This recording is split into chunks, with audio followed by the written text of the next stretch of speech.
people are dying in nursing homes. And I thought, I don't want to die in a hospital or a nursing home or something like that. When I was young, I never thought about that kind of thing. I mean, most people don't. Most people don't think about longevity and living to old age and living well into old age, being able to do things, being mobile and active and healthy.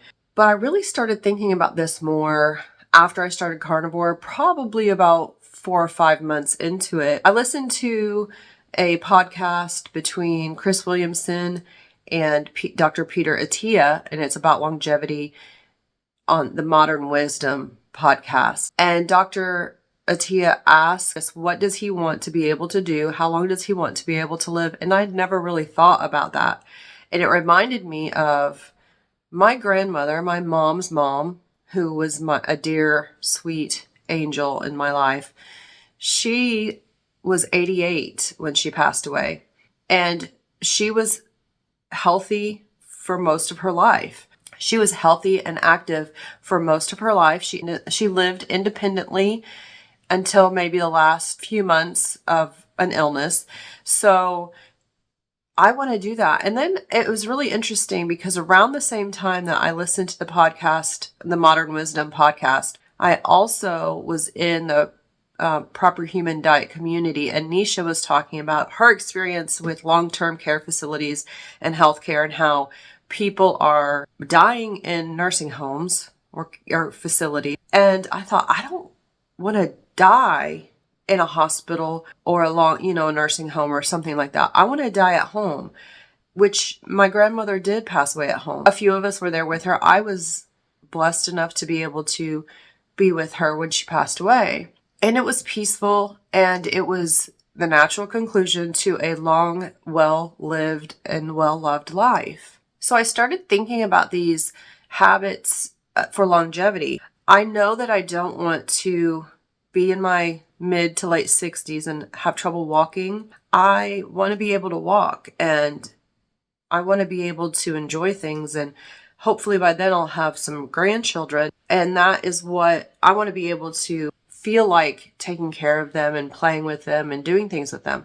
So it really started me thinking about this idea of longevity, and I just kept thinking about Nanny, my grandmother, and I started learning about daily rituals and how important it is to be outside, to go outside, to walk. It's simple, free things that you can do. And I thought, Nanny woke up every morning, and one of the first things that I remember her doing is she'd go outside and she'd sit on the back step.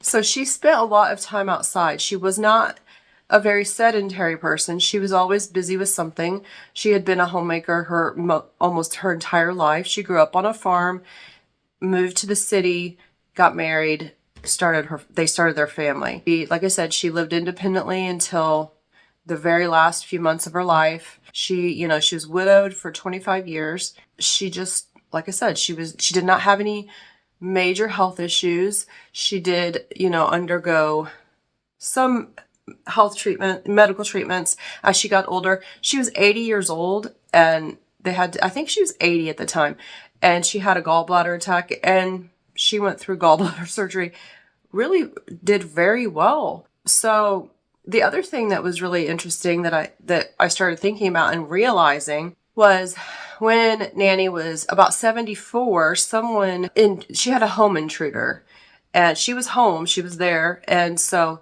he forced himself into her house. He locked her in her bathroom. She lived in a very old house. It was built 100 years ago or something. And it had been built on, my grandfather had built on several rooms and, over the years. So by that time though, it was an old house, and in her bathroom, the intruder locked her in her bathroom, thank goodness. And actually, thank goodness, because there was a window in that room, in that bathroom. At age 74, Nanny was able to step up on the commode, because a lot of times, especially in old houses, the windows are not like level, they're kind of high, especially like a bathroom window. So it was high. And so she stepped up onto the toilet And she climbed out the window. She was going to go head first, but she realized, that wouldn't work. So she put her leg over and she was able to climb out the window at 74. She did have some injuries but nothing major. I mean, the emotional trauma was there, obviously. And it was very upsetting because it was a unfortunate situation. But I want to be able to climb out my bathroom window or a window when I'm 74. I want to be able to move and do things. And so I just really have been thinking about longevity and thinking about some of the habits that Nanny had and implemented as she was like her whole life. Also, people talk about, eating an animal-based meat heavy carnivore diet, that it's not sustainable, and we don't know the longevity and heart issues and that kind of thing. And I just can't understand. It's just so backwards thinking to me that, it's like that meme. Oh, you've lost 50 pounds, your blood pressure's fine, your blood glucose levels are okay, you're insulin sensitive, but only eating meat, that's not healthy. That can't be sustainable. And I just disagree.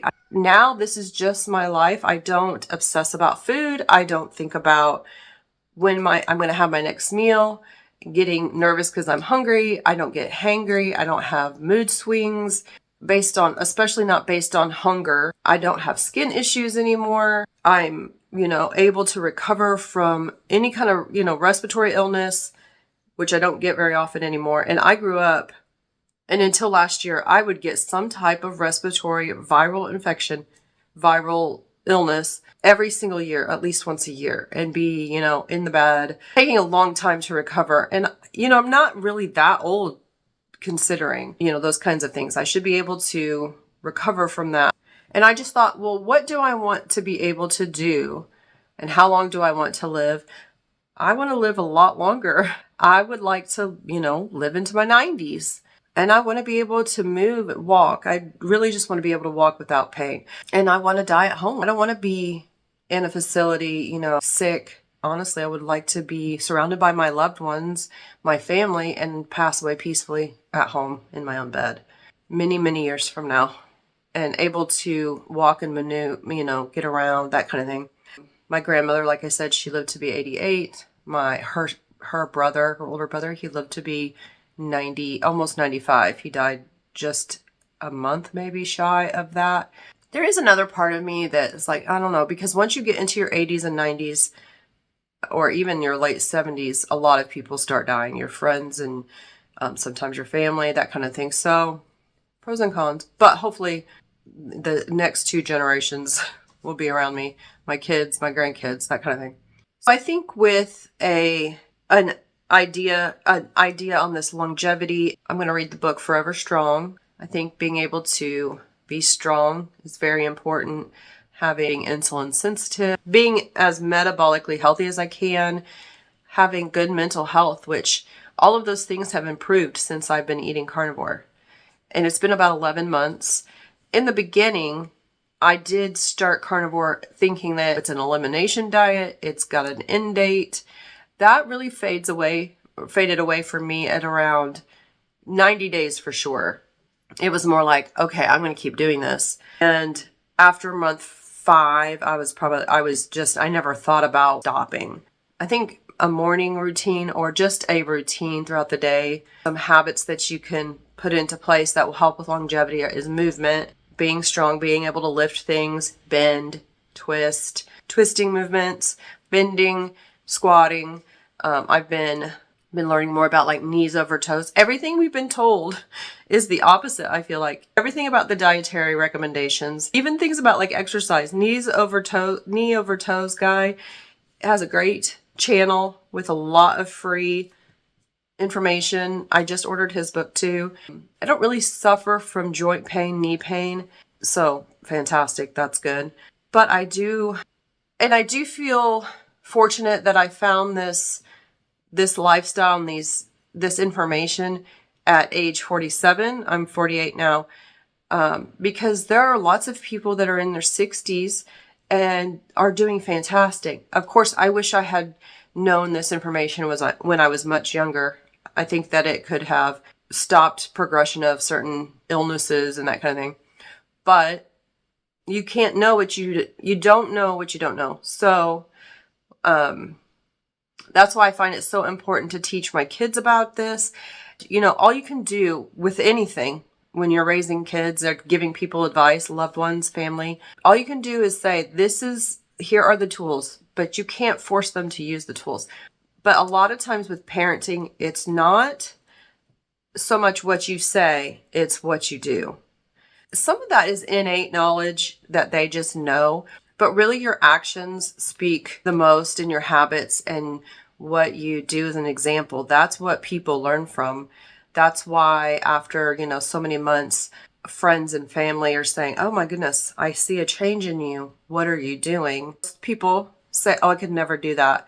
That's so restrictive.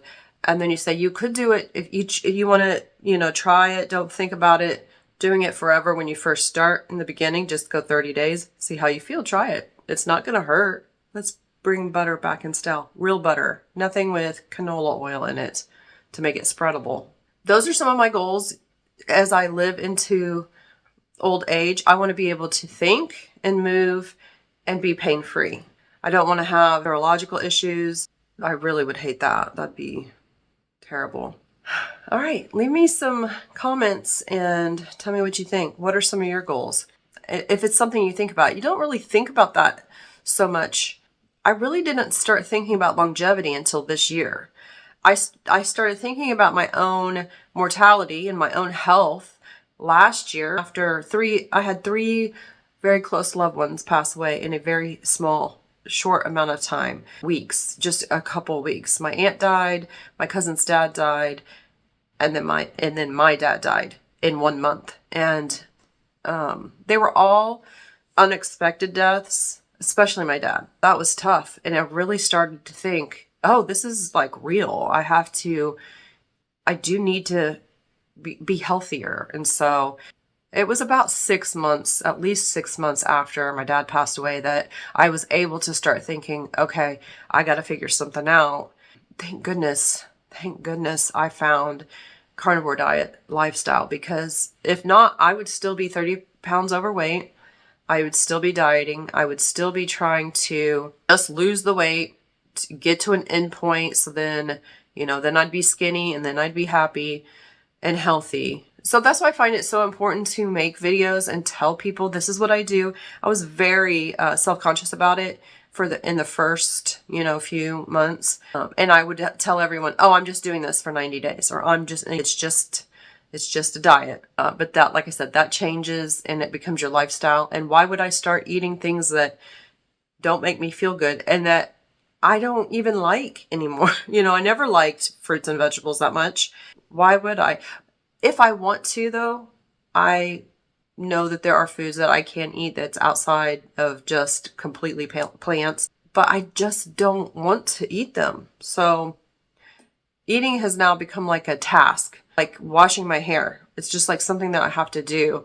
I enjoy the food that I eat and I enjoy my meals, but I'm not attached to it. It's not this big event. And that took months to get to that point also. That didn't happen in the beginning either. So, but I do want to hear what your idea of longevity is, if that's important to you, if it's something you've thought about. I don't think younger people, including myself, think about longevity as much as you get to middle age. You really start thinking about it. All right, I'll see you later. Bye.